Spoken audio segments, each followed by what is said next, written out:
Bien, pues yo espero que hayáis venido con los tres capítulos leídos, porque no los vamos a leer aquí, no tenemos tiempo, tenemos tres capítulos por delante y creo que hay mucha enseñanza y un mensaje de parte del Señor para nosotros en esta porción de su palabra, del estudio de Apocalipsis. Y hoy nos vamos a adentrar en esta primera sala de lo que yo he denominado esta pinacoteca espiritual. Es la primera sala donde es una sala sencilla, porque vamos a poder contemplar un solo cuadro, pero que creo que tiene muchísima relevancia para nosotros, porque el Señor tiene un mensaje muy importante que comunicarnos. Ahora es interesante cómo Juan inicia esta sección a partir del versículo 4 con una salutación, y es una salutación típica de cualquier carta, ¿no? Como las cartas que Pablo enviaba a las iglesias en el Nuevo Testamento. Y Juan se presenta como el remitente de esta carta, pero tenemos que recordar algo. Esta carta en realidad no viene de parte de Juan, es una carta que viene dirigida a las 7 iglesias, pero viene de parte del Señor Jesucristo. Es un mensaje dado por Dios a su Hijo Jesucristo, lo que nos dice en el versículo 1, y Juan simplemente es el canal por medio del cual el Señor está enviando este mensaje a las 7 iglesias. Y ya en el propio saludo, al igual que las cartas de Pablo, encontramos una bendición inicial. Hay un saludo a estas 7 iglesias y una bendición inicial de parte del remitente de esta carta. Y Juan le dice gracia y paz. Pero esta gracia y paz no son de parte de Juan, sino del remitente real. Es una gracia que Juan describe a este remitente, en primer lugar, como el que es, el que era y el que ha de venir, en el versículo 4, es decir, el que no tiene principio ni fin, el que subsiste por sí mismo, el que no depende de nadie. Esto nos recuerda a ese encuentro que Moisés tiene con Dios en aquella zarza ardiendo y le dice, yo soy el que soy. Estos atributos resaltan la presencia continua y eterna de Dios a través de todos los tiempos.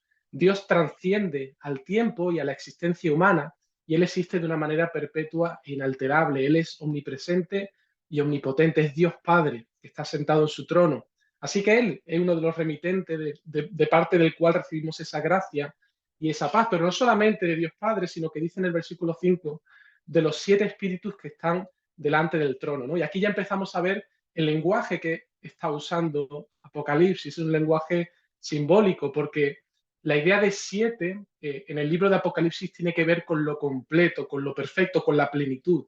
Así que esta segunda persona de la cual recibimos esa gracia y esa paz es el Espíritu Santo, es la plenitud del Espíritu.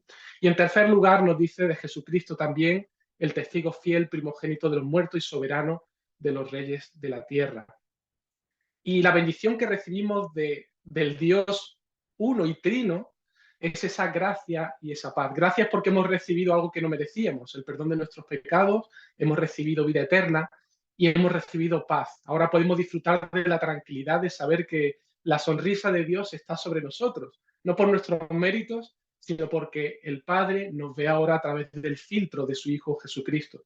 Su justicia, sus perfecciones han sido puestas a nuestra cuenta y el Padre está complacido con nosotros como lo está con su Hijo.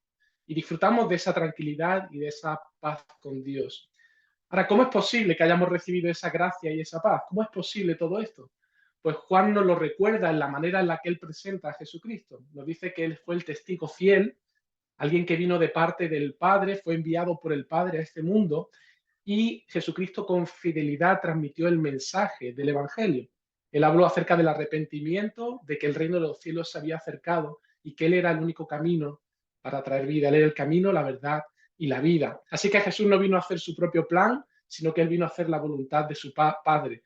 Él vino a vivir de una manera perfecta, en obediencia perfecta al Padre, cumpliendo de manera perfecta la ley de Dios y a entregarse de manera voluntaria en la cruz del Calvario para cargar sobre sí el pecado de muchos otros, el pecado de su pueblo.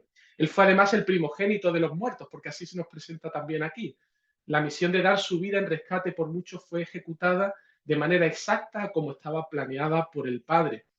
Y además la confirmación de que ese pago por los pecados de su pueblo fue aceptado por el Padre se confirma con la resurrección de Jesús. El Padre lo levantó de entre los muertos. Por eso ahora nosotros podemos tener plena confianza de que de la misma manera que Jesús fue levantado de entre los muertos, nosotros también lo seremos en el día final, si es que hemos muerto antes de que Él venga, ¿no? Jesús ha sido el primogénito, es decir, el primero entre muchos que resucitarán. Y esto nos debe de llenar de gozo y de esperanza a nosotros, porque la muerte no es el final de nuestra vida.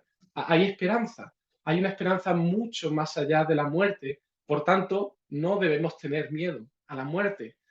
Y nos dice en tercer lugar que Jesús es el soberano de entre los reyes, ¿no? Habiendo cumplido con la misión del Padre, habiendo entregado su vida en la cruz, ahora Juan nos recuerda que Él ha sido exaltado y puesto en autoridad sobre todas las cosas, ¿no? Como nos recuerda el autor en la Epístola a los Hebreos, capítulo 10-12, ¿no? Cuando Él dice, pero Cristo, habiendo ofrecido una vez para siempre un solo sacrificio por los pecados, se ha sentado a la diestra de Dios. Jesús es el Rey soberano. Y fijaos que desde la misma salutación vemos ya la imagen de Cristo glorioso y que está reinando. Y esto nos va a ayudar a entender dónde ubicar ese reino milenial de Cristo que veremos en Apocalipsis 20. Todavía no hemos llegado, pero aquí ya tenemos alguna pista de cuándo y dónde comienza ese reino. Porque si recordamos ya en el Evangelio, Juan el Bautista, el precursor de Jesús, en su primera venida estaba anunciando que el reino de los cielos se había acercado. En Mateo 3 lo podemos leer. Y Hebreo nos dice que una vez que Cristo se ofreció en sacrificio, fue exaltado y levantado a la diestra de Dios y ya está reinando juntamente con Él. Así que, hermanos, contemplando esta preciosa realidad, ahora Juan no puede evitar que salgan unas palabras de alabanza y de adoración al Señor Jesucristo, ¿no? Y allí en el versículo 5 dice, al que nos amó y nos lavó de nuestros pecados con su sangre y nos hizo reyes y sacerdotes para Dios su Padre. A Él sea la gloria, el imperio por los siglos de los siglos. Amén. Podemos decir amén junto con Juan, ¿verdad? ¿No es precioso lo que nuestro Señor Jesucristo ha hecho por nosotros?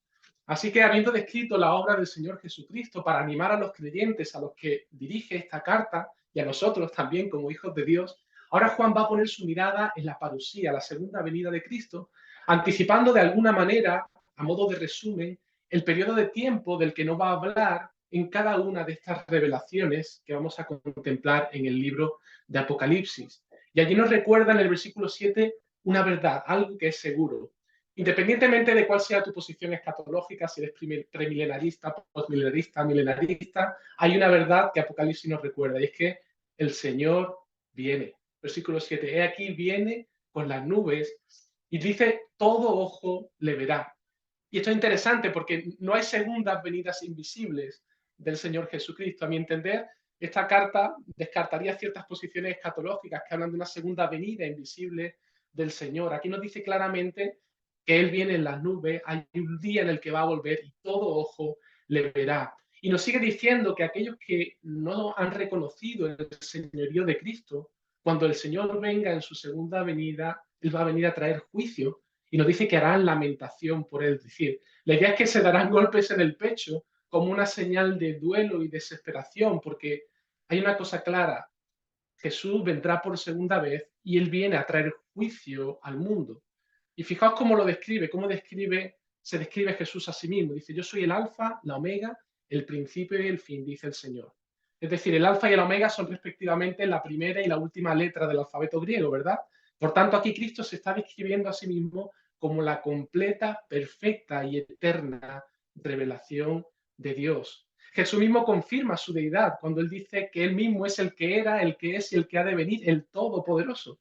Los mismos atributos que Juan estaba dando al Padre en el versículo 4, ahora el Hijo se los atribuye a sí mismo. De hecho, Jesús ya lo dijo, ¿no? Yo y el Padre uno somos. Ellos comparten la misma naturaleza. Jesús fue hombre 100%, pero también Dios 100%. Él es todopoderoso para confirmar sus palabras y para asegurar que se cumplirán. Y hermanos, todo lo que vamos a estar examinando en este libro son palabras del Padre dadas al Hijo para nosotros. Y tenemos la garantía de que son verdad y que se cumplirán porque podemos decir con toda confianza que Él es todopoderoso y su palabra es verdad. Podemos confiar plenamente en el Señor Jesucristo. Gloria sea su nombre. Y ahora pasa Juan a describirnos la primera visión, y es el primer cuadro que vamos a estar viendo en esta carta. Es la primera visión y el único cuadro de esta sección, donde ahora Juan comienza a describirnos esa visión que él tiene. Es el primer cuadro que encontramos en esta maravillosa primera sala de nuestra pinacoteca. Y recuerda algo, Apocalipsis es un libro que usa un lenguaje simbólico. No podemos interpretarlo de una manera literal porque vamos a acabar completamente confundidos, sino que tenemos que entender lo que significan los símbolos que Juan nos está presentando. Y allí Juan nos dice, para presentarnos este cuadro, comienza dando algunos detalles históricos de dónde y cuándo recibe en la visión. Y yo me preguntaba, ¿por qué Juan se entretiene en darnos estos detalles? Pues yo creo que lo hace por una razón importante, y es que Juan quiere dejarnos claro que la revelación que él ha recibido no es una invención de su imaginación, no es un cuento, no es que un día se sentó Juan y dice, voy a escribir una historia.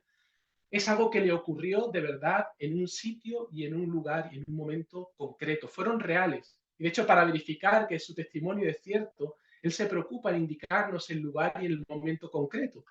Juan nos dice que estaba en la isla de Patmos, es una isla real que existió, que estaba en el día del Señor, y tal como hicieron otros profetas en el Antiguo Testamento, por ejemplo Daniel, que nos dice cuando él recibe una revelación que era el tercer año del reinado de Belsasar, estaba él en Susa, o Isaías, también recibe una revelación cuando murió el rey Ucías, dan datos concretos. Juan hace lo mismo. Y Juan nos quiere decir que él estaba en la isla de Patmos, un sitio concreto, y estaba allí por causa del Evangelio.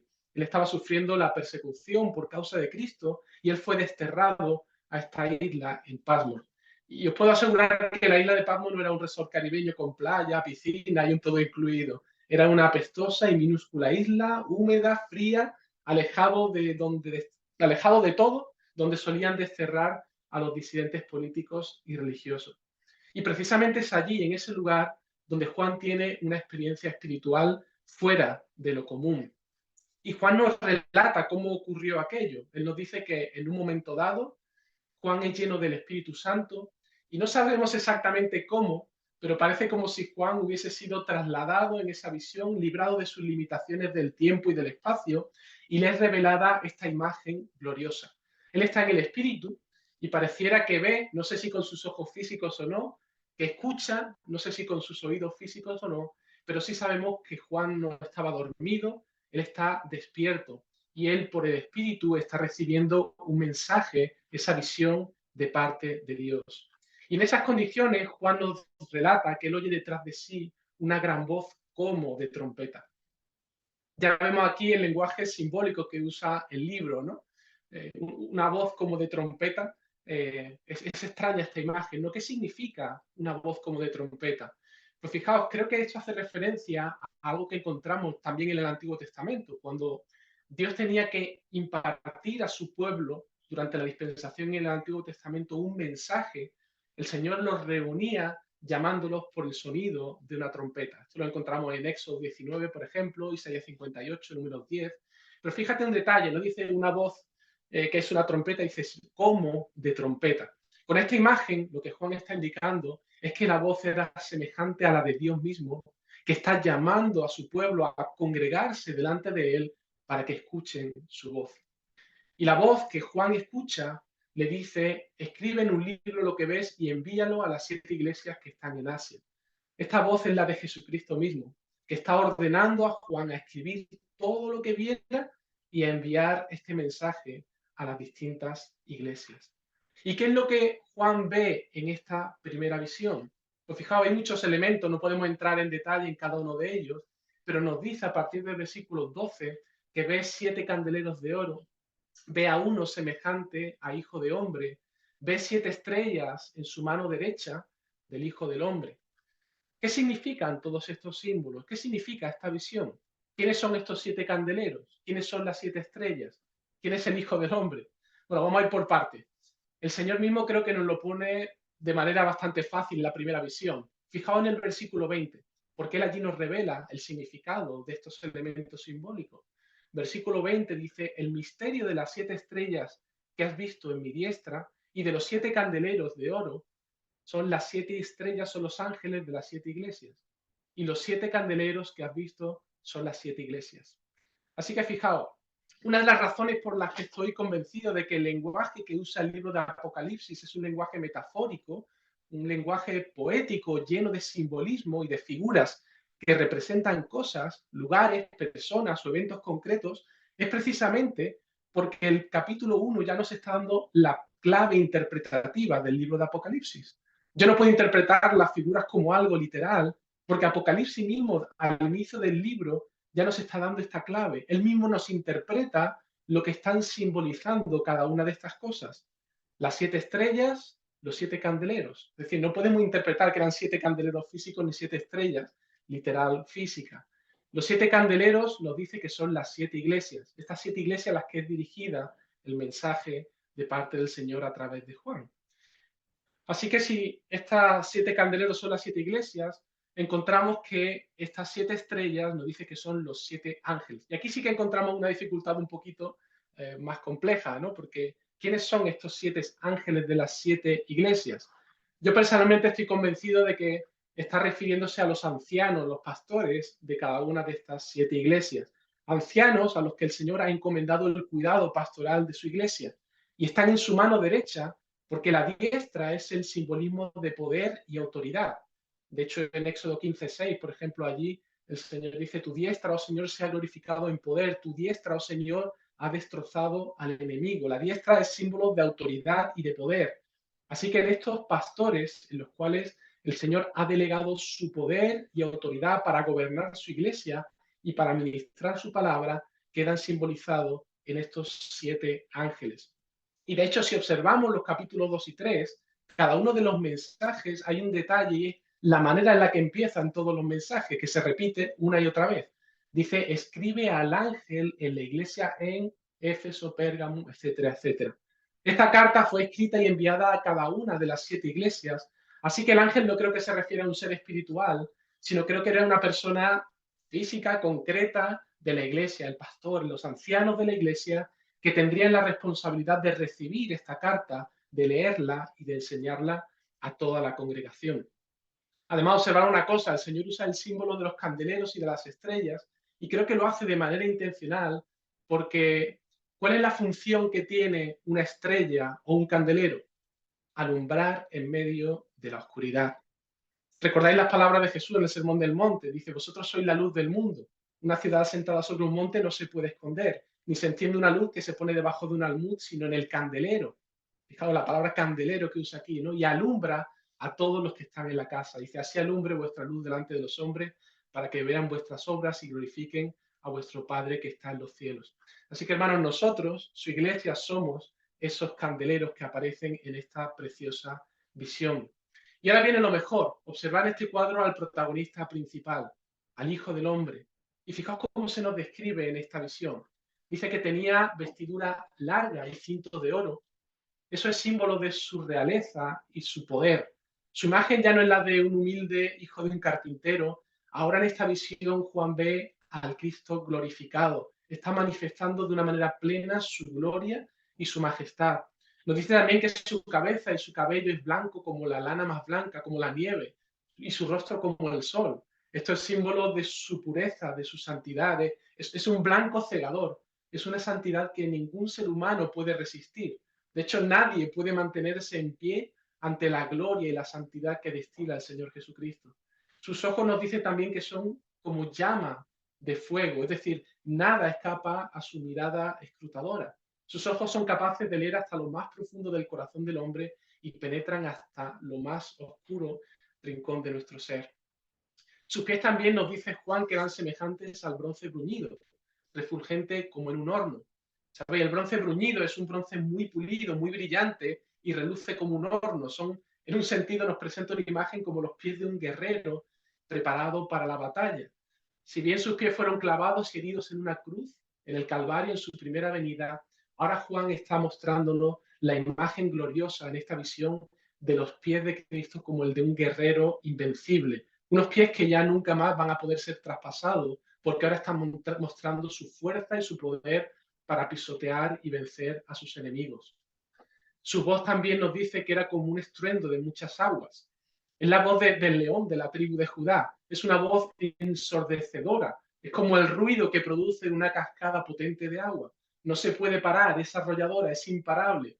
No hay quien detenga la voluntad del Hijo del Hombre, porque su voz es poderosa y él viene a traer juicio a este mundo. Por eso nos dice también que de su boca sale una espada de 2 filos. Esta espada de dos filos representa la palabra de Dios, la verdad que sale de la boca del Hijo de Dios, porque Él es la verdad, una palabra que discierne la verdad de la mentira y que llega hasta lo más profundo de cualquier asunto. El Hijo del Hombre se nos presenta como un guerrero que viene a juzgar comenzando por su iglesia y después a sus enemigos. Ahora la pregunta es, ¿qué produce en ti esta imagen de Jesús? Es una imagen que debería producir en nosotros asombro, pero también temor. Nuestro Señor Jesucristo es glorioso, sabemos que Él es tierno, que Él es amoroso, que Él es misericordioso, pero hermanos, en esta visión también tenemos la imagen de que Él es un terrible guerrero. Él es un guerrero poderoso y es digno de ser temido. Por eso es digno de toda alabanza y Él es digno de toda adoración. Y fijaos cómo reacciona Juan al ver esta imagen, esta visión del Hijo del Hombre glorioso. Versículo 17. Cuando le vi, caí como muerto a sus pies. Es una experiencia similar a la que experimentó Isaías cuando tiene esa visión del trono de Dios, que cayó como muerto a los pies de ese trono. Y la gloria de Jesucristo, hermano, es impresionante. Ningún ser humano puede resistir en su presencia y no caer muerto. Su sola presencia y santidad te aplastaría si Él no te sostuviera. Y eso es justamente lo que vemos en esta visión que Jesús hace con Juan. Nos dice allí en el versículo 17 que Él puso su diestra sobre Juan y le dijo, no temas, yo soy el primero y el último, el que vivo y estuve muerto, mas he aquí que vivo por los siglos de los siglos. Amén. Jesús se identifica para ser reconocido por Juan. Yo soy el primero y el último. Es el mismo Jesús sobre el cual recostó su cabeza. Es el mismo que estuvo muerto, clavado sobre la cruz del Calvario, pero que ahora se ha manifestado a Juan con toda su gloria, con todo su poder. Y lo maravilloso es que le dice, no temas. ¿Por qué no debe temer Juan? Porque este Jesús glorioso y poderoso no viene a traer juicio sobre Juan, sino que viene a recordarle su gracia y su amor. El Hijo del Hombre viene a recordarle a Juan que él tiene poder sobre la muerte y sobre el Hades, y Jesús quiere recordarle a Juan y a toda la iglesia y a nosotros que aunque nuestros enemigos nos llevasen a la cárcel, aunque andemos en medio de la persecución o incluso puedan arrebatarnos de manera violenta nuestra vida, Él tiene poder sobre la misma muerte y sobre el Hades. Jesús dijo, yo soy la resurrección y la vida.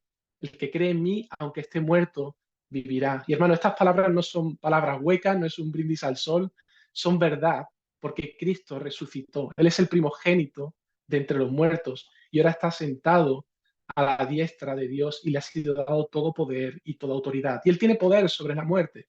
Y hermano, esto nos debe llenar de ánimo y de confianza. Y con estas palabras de ánimo, ahora Juan es llamado a escribir las palabras de este libro y estos 7 mensajes para su iglesia que vamos a comenzar a ver. Vamos a empezar con los mensajes y simplemente a modo de introducción, estas cartas están dirigidas a estas 7 iglesias, que fueron 7 iglesias concretas en Asia Menor. Ahora, también sabemos, por lo que vamos a ver en todo el libro de Apocalipsis, que Apocalipsis, el lenguaje que usa mucho el simbolismo, ¿no? Y el hecho de que esté dirigido a 7 iglesias, para mí tiene un sentido en el que es un mensaje dirigido no solamente a esas 7 iglesias de Asia, sino en realidad un mensaje para toda la iglesia del Señor a lo largo de toda la historia. El mensaje que vamos a ver en esta tarde es un mensaje no solamente para las iglesias del primer siglo, para estas 7 iglesias en Éfeso, Esmirna, Pérgamo, Tiatira, Sardis, Filadelfia y la Odisea, sino que es un mensaje también para nosotros, la Iglesia del Señor en el siglo XXI. Y es por eso que haremos bien en estar atentos a lo que el Señor quiere hablarnos por medio de su palabra en esta tarde. Y no sé si lo habéis descubierto, pero cuando leéis cada uno de estos 7 mensajes, hay un patrón común que siempre aparece en estos mensajes. Siempre comienza diciendo, escribe al ángel de la iglesia en, y dice el nombre de la ciudad, y ahora Jesús se presenta a cada una de estas iglesias usando atributos acerca de sí mismo que son los mismos que aparecen en esta visión que tiene Juan. Eso lo vamos a ir viendo, ¿no? Él usa atributos de sí mismo para presentarse y usa atributos distintos para cada una de la iglesia. Luego, a continuación, en el mensaje alaba lo bueno que tiene la iglesia, también exhorta y reprocha lo malo y llama al arrepentimiento a su iglesia y termina cada uno de estos mensajes diciendo lo mismo. El que tenga oído, oiga lo que el Espíritu dice a las iglesias y él da una promesa. Recuerda un premio que les espera a los creyentes que perseveran, ¿no? Y de esta manera Jesús quiere alentar y animar a su iglesia, ¿no? Y lo interesante es que cada uno de estos atributos con los que Jesús se presenta a cada iglesia y el premio que les recuerda que les será otorgado tiene mucho que ver con la situación espiritual de la iglesia, tiene mucho que ver con las debilidades y las fortalezas que el Señor va a resaltar y va a señalar en cada una de su iglesia. Así que me gustaría que hiciésemos el ejercicio, ¿no? A medida que vayamos escuchando cada uno de estos mensajes, las palabras del Señor, que pensemos en nosotros como miembros de nuestras iglesias y en qué sentido el Señor nos está hablando a nosotros como iglesia. Porque Él tiene un mensaje para nosotros. Este mensaje no fue solamente para las iglesias allí en Asia Menor en el primer siglo, sino que el Señor quiere que escuchemos también estas palabras. Así que vamos a comenzar a ver cada uno de estos mensajes y comenzamos con el primero, versículo 1 del capítulo 2. Yo he titulado a cada una de estas iglesias con un título que para mí resume de alguna manera la fortaleza o debilidad de esta iglesia. Y esta primera iglesia, la de Éfeso, yo la llamaría la iglesia de solo sana doctrina. Y es interesante porque el Señor comienza alabando a esta iglesia. Éfeso es una iglesia que hace sus deberes. Era una iglesia que se tomaba muy en serio la palabra del Señor. Era una iglesia que leía la palabra, que la meditaba, que la estudiaba, que la exponía de manera sistemática y minuciosa. No eran perezosos en profundizar en el Evangelio y en seguir trabajando con paciencia en la extensión del reino de Dios. Era una iglesia también celosa por la santidad. No es una iglesia de esas que hacían la vista gorda al pecado. Si había que denunciar el pecado, Éfeso era una iglesia que lo denunciaba, ya fuese la propia iglesia o un mundo impenitente. No se cortaba en hablar de temas espinosos como el pecado, la homosexualidad o el infierno de una manera clara. Llamaba a las cosas por su nombre, le costase lo que le costase. Aunque eso supusiese meterse en grandes problemas. Éfeso era una iglesia que era fiel a la palabra del Señor, por encima de todo. De hecho, era una iglesia en un sentido bereana, ¿no? Como cuando Pablo y Sila en Hechos 10 allí predicaban, ¿no? Y decían que los de Berea eran más nobles porque ellos contrastaban con la palabra de Dios, ¿no? Esta iglesia de Éfeso era una iglesia fuerte doctrinalmente. No se dejaban llevar por cualquier predicador, ni por cualquier corriente teológica de moda, ni por corrientes liberales que tratan de contemporizar con el mundo. Esta era una iglesia que estaba realmente comprometida con la verdad y que estaba dispuesta a denunciar de manera pública a los falsos maestros por amor a la verdad. Era una iglesia valiente y decidida. Además, era una iglesia que había sufrido por causa del Evangelio, versículo 3. Su fidelidad a la palabra no le había salido gratis. Ha estado dispuesta a pagar el precio. Ha sido paciente, perseverante en mantener la verdad por amor al nombre del Señor. Y no se ha dado por vencida en medio de un mundo hostil al Evangelio y a la iglesia del Señor. En un sentido, no está mal esta iglesia, ¿verdad? ¿Cuántos de nosotros no serían miembros de una iglesia así? Yo sí. Pero fijaos, versículo 4, el Señor sigue diciendo algo. Dice, pero tengo contra ti que has dejado tu primer amor.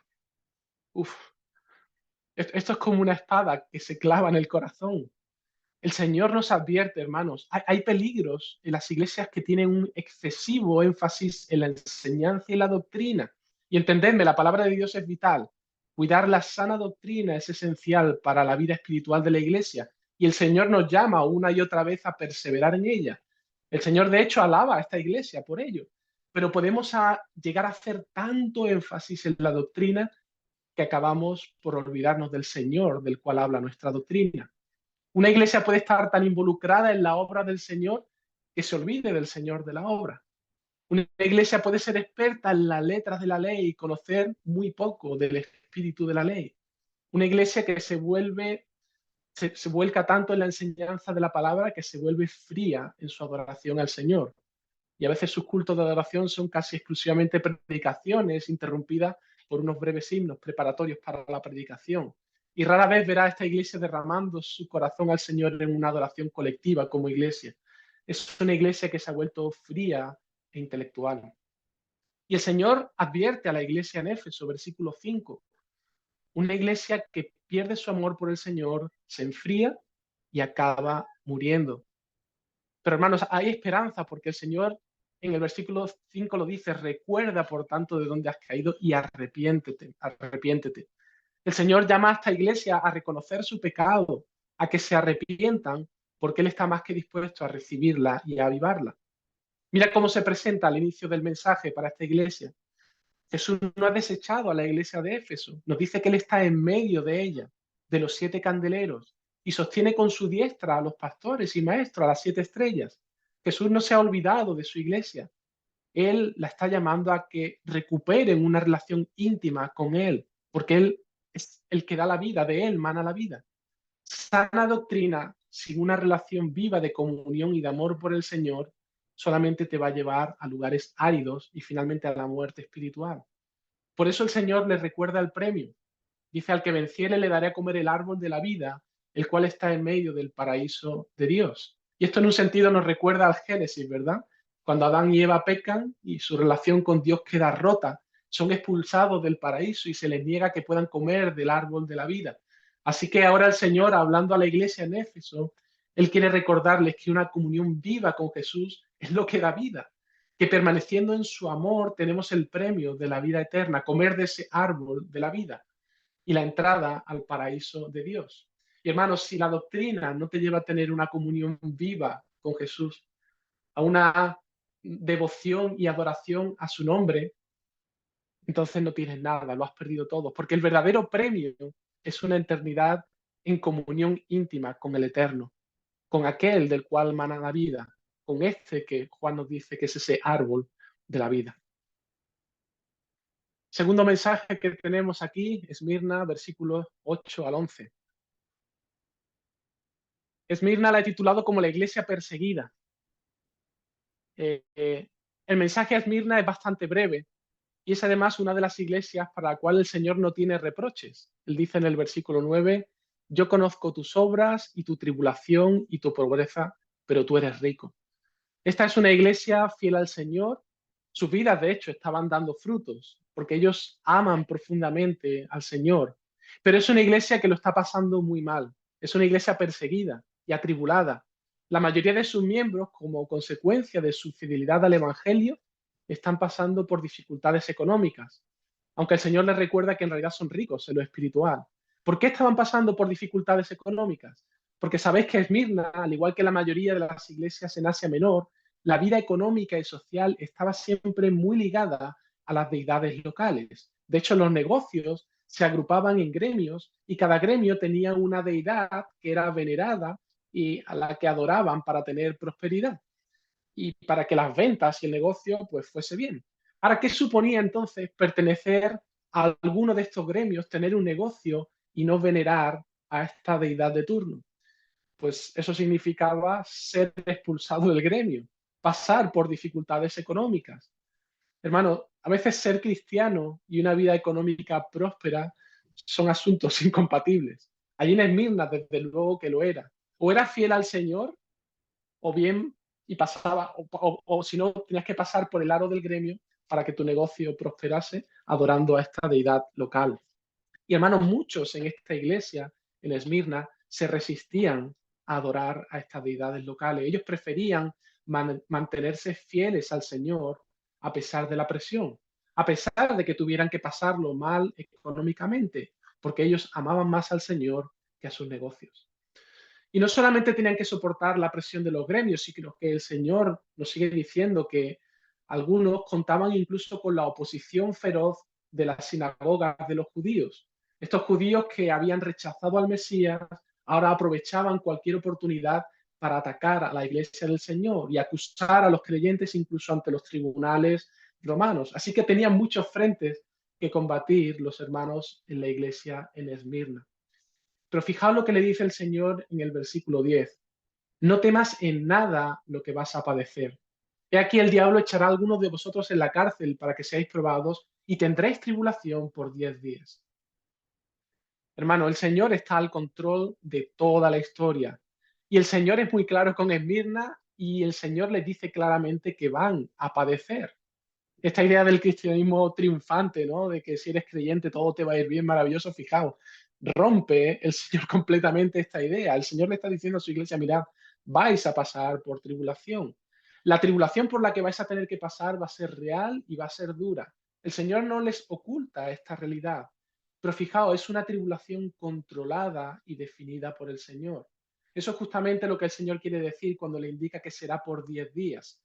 No creo que se tratase de 10 días literales, de nuevo, creo que es una figura que se está usando aquí, porque el 10 es un número simbólico, el 10 eh, también es visto como el número de lo completo, al igual que el 3, el 7 y el 12, y el 10 se compone del 4, el número de la creación física, y el 6, número de hombre. Así que en un sentido, cuando este mensaje de parte del Señor les dice que tendrían tribulación por 10 días, lo que el Señor les está diciendo es que la tribulación que van a pasar va a ser una tribulación limitada en el tiempo y que no va a ir más allá de lo que ellos puedan soportar.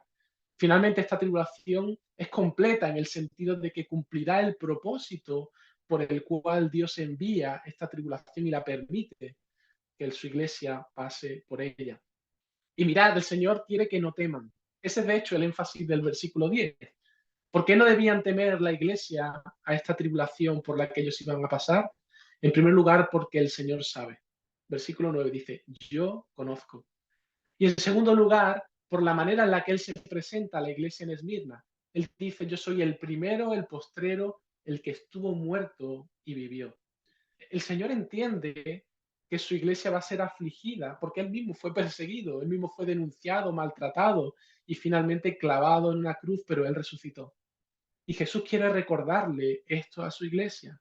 Y por eso el premio que él mismo le promete a los suyos, dice, el que venciere no sufrirá daño en la segunda muerte. Sabéis, la primera muerte es nuestra muerte física, la muerte del cuerpo, la muerte por la que tendremos que pasar todos los seres humanos. Pero lo importante es la segunda muerte, es la separación eterna de Dios, es la condenación en el infierno para siempre separado eternamente de Dios. A esa es la que debemos temer realmente. Y el Señor con este mensaje está animando, alentando a su iglesia para que miren más allá del sufrimiento aquí y ahora. Sí, estáis perseguidos, sí, están buscando vuestra muerte, lo estáis pasando mal, estáis en dificultades económicas, pero recuerda algo, la primera muerte no es la importante, lo importante es la segunda muerte. Y quiero que sepas algo, yo te voy a dar vida eterna. Hay una eternidad en la que vas a poder disfrutar conmigo sin sufrir más daño ni más dolor. Yo no sé a cuánto nos importaría ser miembros de esta iglesia, sabiendo que vamos a pasar por dificultad y persecución, ¿no? Mucho quizás nos asustaría un poquito, ¿verdad? Bien, vamos a seguir avanzando. Tercera iglesia, iglesia Pérgamo. Esta es la que yo he denominado la iglesia permisiva, versículos 12 al 17. Pérgamo era una iglesia también fiel al Señor. Era una iglesia que vive con fuertes presiones del mundo. Fijaos lo que le dice en el versículo 13. Yo conozco tus obras y dónde moras, donde está el trono de Satanás. Pero retienes mi nombre y no has negado mi fe. Sabéis que los romanos hicieron de Pérgamo la capital de la provincia de Asia Menor.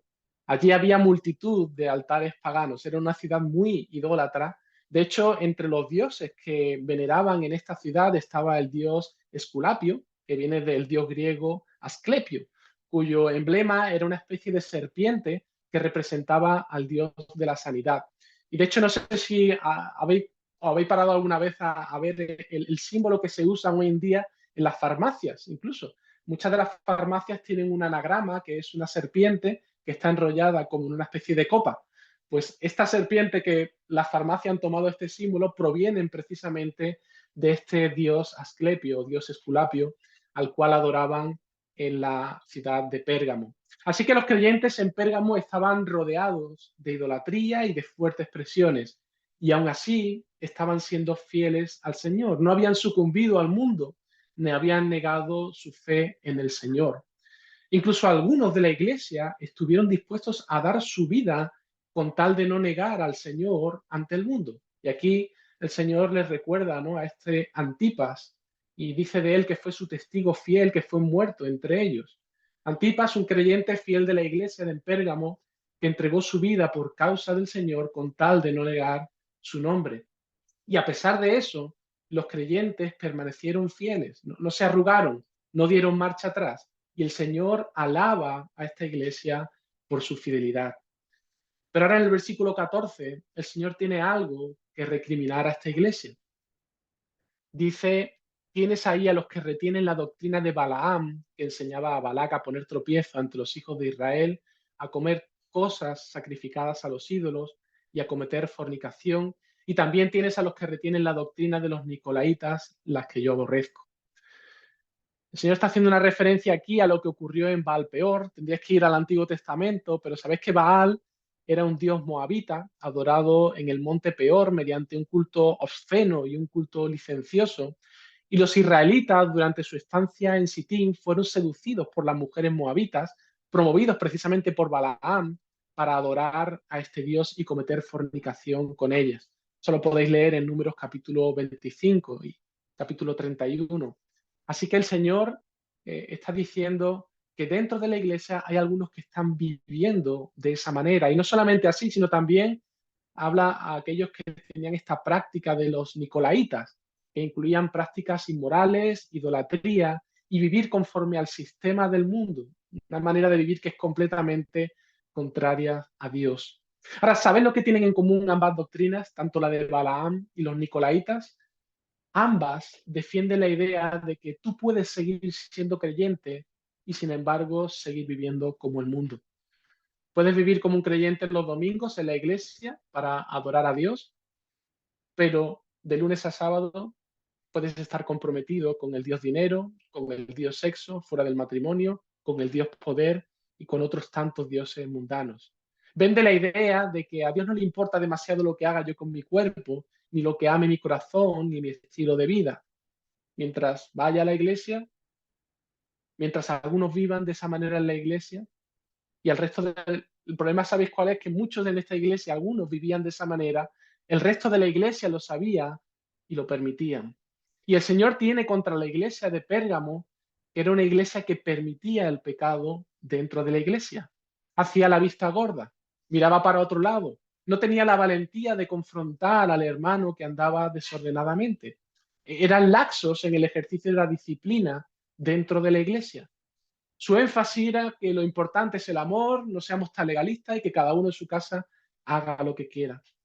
Pero hermanos, el Señor aquí tiene un mensaje muy claro para esta iglesia. No es posible estar con un pie en el mundo y con otro pie en la iglesia. Y la advertencia que el Señor le da a la iglesia en Pérgamo es grave. Dice el versículo 16, arrepiéntete, pues si no, vendré a ti pronto y pelearé contra ellos con la espada de mi boca. Mirad, el Señor se presenta a esta iglesia como el que tiene la espada aguda de dos filos. Esta espada, ya hemos visto lo que simboliza, es el juicio del Señor contra un mundo impenitente, que vive en pecado, en la inmundicia, que no se arrepiente. Y el Señor viene a traer juicio. Ahora, ¿no deberíamos advertir a personas en la iglesia que están viviendo de esa manera? Si el Señor va a traer juicio a este mundo por todas estas cosas, ¿cómo pensamos que aún alguien que esté dentro de la iglesia se va a librar de ese juicio? Y la iglesia tiene la obligación de parte del Señor de ejercer la disciplina. Es una herramienta para evitar que la gente se autoengañe pensando que, bueno, yo voy a la iglesia, ya tengo el cielo ganado. O con ser creyente, pero vivo una vida donde la santidad brilla por su ausencia y esto es tolerable. Hermano, no pienses que la espada del juicio del Señor no caerá sobre ti simplemente porque eres miembro de una iglesia, cuando en realidad no hay fruto del Espíritu en tu vida y la santidad brilla por su ausencia.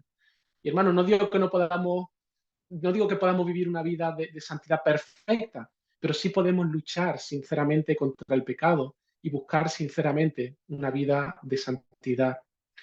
Y el Señor quiere alentar a esta iglesia porque Él les recuerda un precioso premio para aquellos que se apartan del mundo y están comprometidos con una vida de santidad. Él dice, al que venciere daré a comer del maná escondido. Cristo mismo es el maná escondido. Él es el pan del cielo enviado por Dios a nosotros. Los de Pérgamo son llamados a abstenerse de participar de las fiestas paganas y a comer de los alimentos sacrificados a los ídolos, porque lo que el Señor les ofrece a cambio es algo infinitamente más dulce. Es que participen del maná escondido, recibir el alimento del Señor mismo, del cual procede la vida. Ese pan, hermano, es incomparablemente más satisfactorio y deseable que lo que el mundo pueda ofrecer. Pero no solamente le ofrece el maná como premio, sino que también le recuerda y le dice que le dará una piedrecita blanca Y en esa piedrecita escrito un nombre nuevo, el cual ninguno conoce sino aquel que lo recibe. ¿Sabéis? La piedrecita blanca era un símbolo antiguo de inocencia. Cuando uno iba a ser juzgado en el tribunal por un delito o un crimen cometido, una piedrecita blanca significaba que eras inocente y una piedrecita negra significaba que eras culpable. Así que recibir una piedrecita blanca significa que estás libre de la condena. Los verdaderos creyentes, los que luchan con el pecado, aquellos en los cuales se manifiesta el fruto del Espíritu, tienen la promesa de recibir el veredicto de inocente porque han creído en Cristo, porque la justicia de Cristo les ha sido aplicada y ahora recibimos una nueva identidad en Cristo. Ese nuevo nombre que nadie conoce es una identidad personal e intransferible. Somos hijos de Dios. Y esto supone dejar atrás el pecado, dejar atrás la culpabilidad, una vida limpia delante del Señor para vivir eternamente en comunión con Él. Pasamos a la cuarta iglesia, Tiatira, la que he titulado como la iglesia mundana. Tiatira era una iglesia genuina, una iglesia que amaba al Señor. Su fe en el Señor era auténtica y de hecho lo demostraba a través del amor y del servicio al Señor y a los demás hermanos. Es una iglesia que, a pesar de las presiones que recibía del mundo, era una iglesia que estaba perseverando y además una iglesia que en general había crecido en dar fruto, no se había estancado, estaba progresando espiritualmente. ¿Cuál era el problema de esta iglesia, Tiatira? Versículo 20. El Señor dice, tengo unas pocas cosas contra ti, que toleras a esa mujer Jezabel que se dice profetiza, enseña y seduzca a mis siervos a fornicar y a comer cosas sacrificadas a los ídolos. A diferencia de Pérgamo, donde algunos hermanos estaban viviendo desordenadamente y la iglesia hacía la vista gorda, en Tiatira, desde un sector de la iglesia, se enseñaba y se promovía el pecado y la inmoralidad. El nombre Jezabel es sinónimo de seducción e idolatría e inmoralidad. Y a diferencia de Esmirna, que estuvo dispuesta a renunciar a la prosperidad económica y no le importó ser vituperada por el mundo al renunciar a vivir como el mundo, estos falsos maestros desde dentro de la iglesia comenzaron a enseñar que no era necesario ser tan radical con el tema de la santidad. No podemos ser tan extremistas ni tan radicales. Muchos incluso en pro de querer ser una iglesia relevante para el mundo, comenzaron no solo a pensar como el mundo, sino que terminaron viviendo como el mundo. Se olvidaron de la oración del Señor en Juan 17. No ruego que los quites del mundo, es cierto, no podemos aislarnos del mundo, pero ¿qué dice el Señor? Sino que los guardes del mal. Sí que debemos apartarnos del pecado.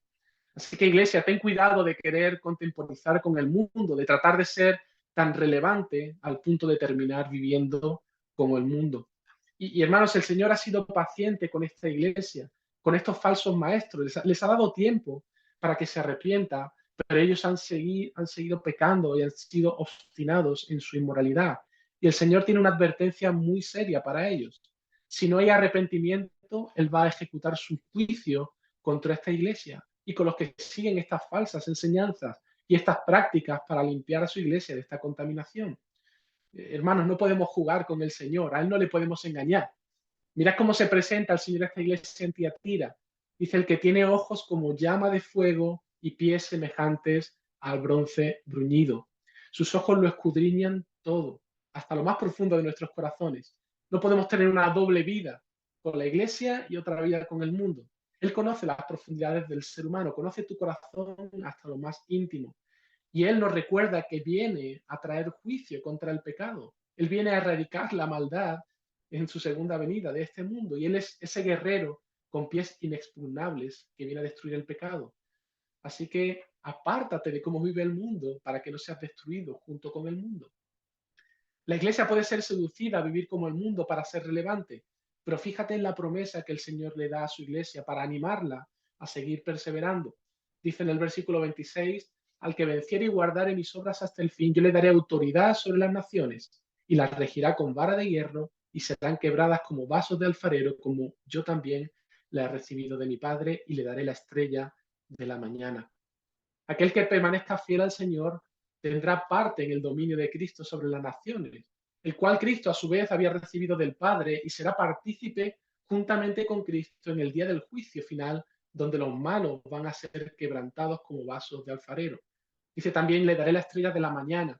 Así que de nuevo la referencia principal es a Cristo mismo. Él es la estrella de la mañana. De la misma manera que la estrella de la mañana alumbra los cielos, así los creyentes regirán con Cristo y serán copartícipes de su esplendor real y de su dominio. La quinta iglesia, Sardis. Esta la he titulado como la iglesia moribunda. A diferencia de las otras iglesias, la iglesia en Sardis era una iglesia muy respetada. Una de esas iglesias que recibe premios de los alcaldes de la ciudad por su buen hacer y por su obra social. Es una iglesia que no estaba bajo el ataque del mundo. Nadie la critica, nadie le pone un pero. Era una iglesia tranquila, donde no había apenas problemas, una iglesia donde se respiraba una paz similar a la de un cementerio. Por eso el Señor le dice, yo conozco tus obras, que tienes nombre de que vives y estás muerto. Esta iglesia en su mayoría estaba compuesta por creyentes que seguramente asistían fielmente y regularmente a los cultos, personas que daban periódicamente sus ofrendas a la iglesia y que ayudaban generosamente a los necesitados. Estos creyentes eran los típicos que cualquiera querría tener por vecino, buena gente. En otras palabras, Sardis aparentemente parece ser una buena iglesia. Pero hermanos, el Señor no mira de una manera superficial como nosotros solemos mirar y juzgar las cosas. Él no juzga según las apariencias. Y lo que ve el Señor en el profundo del corazón de esta iglesia es que, aunque en apariencia parece estar viva, en realidad no había vida espiritual en la mayoría de los miembros de aquella iglesia. No había un amor genuino por el Señor. No había un verdadero arrepentimiento de sus pecados. No había una lucha contra el pecado. No había un deseo de buscar la santidad. Había solamente una vida de apariencia moral, legalismo, un cristianismo nominal, activismo. Sí, mucha actividad, pero en realidad la iglesia para el Señor está muerta. Una iglesia que podríamos comparar a los fariseos a los que el Señor llamó sepulcros blanqueados. Sí, mucha espiritualidad externa, mucha fachada, mucha ceremonia, pero en realidad sus corazones estaban lejos del Señor. Y hermano, esta es posiblemente una de las iglesias más peligrosas. A Satanás le encantan las personas que tienen un poquito de religión en sus vidas a tal punto que quedan vacunadas contra el Evangelio. Se creen buenas personas, piensan que Dios tiene que estar contento con ellos, que son buenos ciudadanos, que no hacen mal a nadie.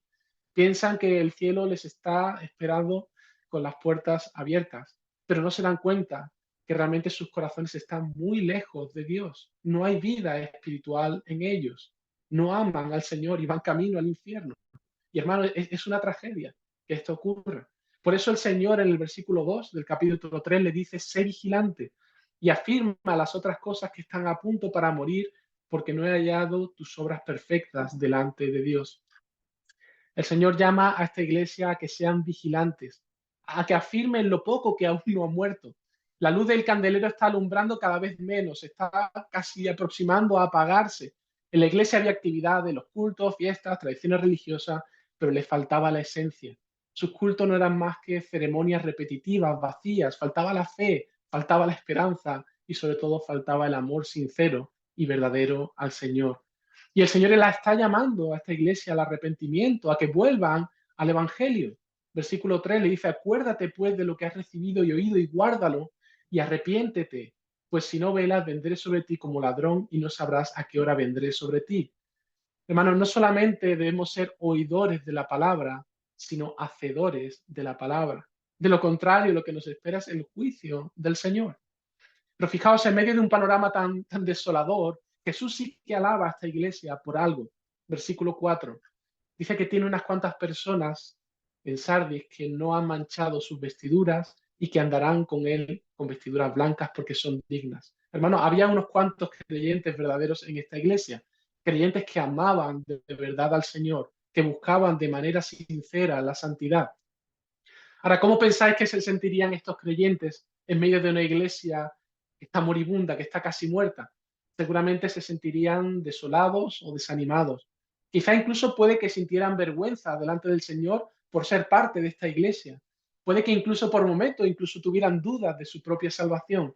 Pero hermanos, el Señor no se olvida de estos pocos creyentes y Él tiene un mensaje de ánimo para estos pocos fieles y para todos los que se arrepienten de sus pecados y se vuelven a ver. Y dice en el versículo 5, el que venciere será vestido de vestiduras blancas y no borraré su nombre del libro de la vida, y confesaré su nombre delante de mi Padre y delante de sus ángeles.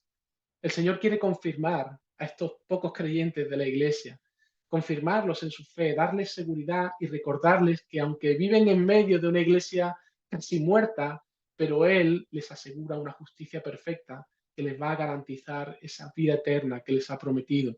Y el Señor no se va a avergonzar de ellos delante del Padre y de sus ángeles.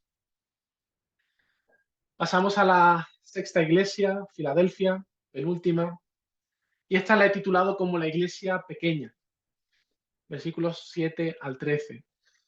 Filadelfia no era una mega iglesia, no era muy conocida, como alguna iglesia en Estados Unidos con miles de miembros, era una iglesia muy pequeñita, una iglesia casi de barrio, una iglesia que a pesar de no ser muy fuerte y grande, sí que era una iglesia que permanecía fiel al Señor y amaba al Señor sinceramente, aun con sus pocos recursos. Es una iglesia a la que el Señor ha abierto oportunidades de evangelizar y la iglesia ha aprovechado esas oportunidades en la medida de sus fuerzas. Es una iglesia comprometida con el Señor y con su misión. Y junto con Esmirna es una de las pocas iglesias a las que el Señor no le reprocha nada. El Señor se presenta a esta iglesia como el santo, el verdadero, el que tiene la llave de David, el que abre y ninguno cierra, y cierra y ninguno abre. ¿Sabéis? La llave de David hace referencia a la llave del templo de Jerusalén, que era el lugar de la presencia de Dios. Jesús es el único que ostenta ahora esa llave, porque en el nuevo pacto, ese encuentro con la presencia de Dios tiene lugar en el nuevo templo, que es espiritual, que es la iglesia. Y Jesús se presenta, por tanto, como aquel que sustenta a la iglesia de Filadelfia, la cual está dando testimonio fiel del Señor al mundo, y el Señor está obrando para que ese punto de testimonio no sea cerrado y que los oídos de muchos de los que están escuchando sean abiertos y se conviertan. Ellos están siendo testigos directos de la gracia de Dios en acción en medio de ellos. Y mirad que la iglesia de Filadelfia tiene oposición del mundo, especialmente de los judíos que buscaban oportunidades para hacerla caer, pero el Señor la ha guardado de una manera especial. Y los de Filadelfia van a ser testigos del mayor de los milagros. Esos enemigos que están atacando a la iglesia van a ser conquistados por la gracia de Dios y vendrán a los pies de la iglesia reconociendo al Señor y a su iglesia. Eso es lo que nos dice el versículo 9. Y aquí yo entrego de la sinagoga de Satanás a los que se dicen ser judíos y no lo son, sino que mienten. He aquí, yo haré que vengan y se postren a tus pies y reconozcan que yo te he amado.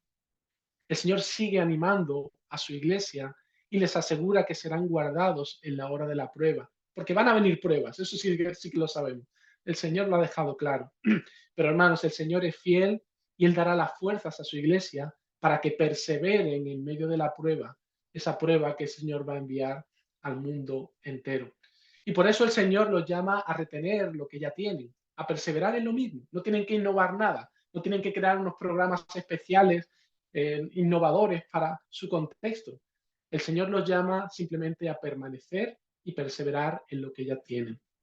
Dice el versículo 11, y aquí yo vengo pronto, retén lo que tienes para que ninguno tome tu corona.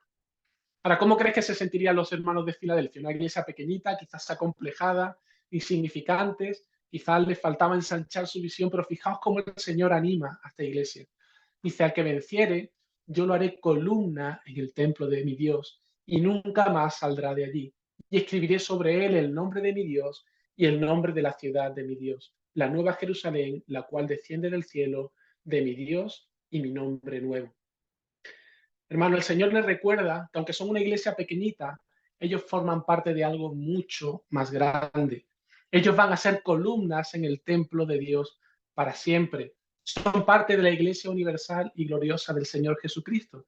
Ellos van a ser posesión perpetua de Dios y parte de la Jerusalén celestial, como veremos al final de Apocalipsis, esa ciudad que desciende del cielo, que ya entraremos en detalles qué significa y a qué hace referencia. Y vamos a concluir con la última, la iglesia de la Odisea, que yo he titulado la iglesia acomodada.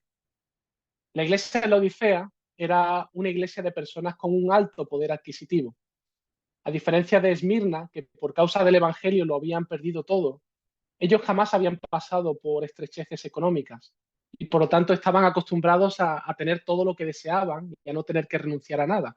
Esa es la forma de pensar y de vivir que había permeado también en su relación con el Señor, y eso le había llevado a la soberbia, a creerse independiente, a creerse autosuficiente. Y mirad lo que el Señor les dice en el versículo 17: porque tú dices, yo soy rico y me he enriquecido y de ninguna cosa tengo necesidad.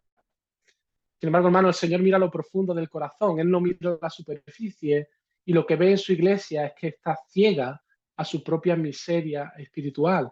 Por eso le dice, y no sabes que tú eres un desventurado, miserable, pobre, ciego y desnudo. Hermanos, cuando una iglesia se siente acomodada y comienza a poner su confianza en sí misma, en sus recursos, en su prosperidad económica, en su autosuficiencia, lo que ocurre es que la iglesia se acomoda, deja de depender del Señor. Sí, están en la iglesia, sí, se llaman cristianos, pero viven un cristianismo tibio. Dice, sí, un poco de religión está bien, pero tomémoslo con moderación, no seamos unos religiosos fanáticos, estamos bien, no tenemos necesidad de nada más. Ellos prefieren solamente un poquito de religiosidad, pero en realidad no necesitan ni quieren a Jesús. Y el Señor les da esta cruda descripción, versículo 16. Dice, pero por cuanto eres tibio y ni frío ni caliente, te vomitaré de mi boca. Esta iglesia no es una iglesia que ame y esté comprometida con su Señor. No les incomoda su pecado, no vibran con el Evangelio. Se conforman con vivir un nominalismo vacío. Van cada domingo a la iglesia, dan su ofrenda, pero que nadie los moleste hasta el próximo domingo. Y el Señor, hermano, aborrece esta indiferencia. Por eso dice, te vomitaré de mi boca. Sabiendo el Señor muy bien que su religiosidad es pura hipocresía, que es falsa, él quizá con cierta ironía se presenta a sí mismo como aquel cuyo carácter es enteramente lo opuesto a su tibieza. Él dice de sí mismo, he aquí el amén, el testigo fiel y verdadero. Hermano, en el Señor no hay doblez. Él no dice una cosa y hace otra. Él es el amén. Lo que dice, lo cumple. Además, Cristo dice que Él es el principio de la creación también. Es decir, el que tiene la primacía sobre la creación. Él es el creador y el que da origen a la creación entera. De alguna manera es como si le estuviera recordando a esta iglesia, mirad, la Odisea, vosotros necesitáis ser nuevas criaturas, necesitáis un corazón nuevo, por tanto, venid a mí y sed salvos. Por eso el Señor sigue mostrando su paciencia y su gracia, porque ama a su iglesia, y por eso la está llamando al arrepentimiento. Y le dice en el versículo 18, yo te aconsejo que de mí compres oro refinado en fuego para que seas rico. Fijar el contraste, ellos se creían ricos por el dinero que tenían, pero el Señor está hablando de que compren oro refinado en fuego, ahora veremos qué significa, para que realmente seas rico. Y vestiduras blancas para vestirte, que no se descubra la vergüenza de tu desnudez, y unge tus ojos con colirio para que veas. Yo reprendo y castigo a todos los que amo, sé pues celoso y arrepiéntete. Este oro refinado apunta a la necesidad de depositar nuestra fe completamente en el Señor Jesucristo, a depender enteramente de Él. Es solamente por la fe en Él que podemos recibir perdón de nuestros pecados y tener salvación. Una salvación que nos viene dada por esas vestiduras blancas que nos hablan de la necesidad de una justicia perfecta que proviene de otro. Esas vestiduras blancas es la justicia perfecta de Cristo que por medio de la fe nos es imputada.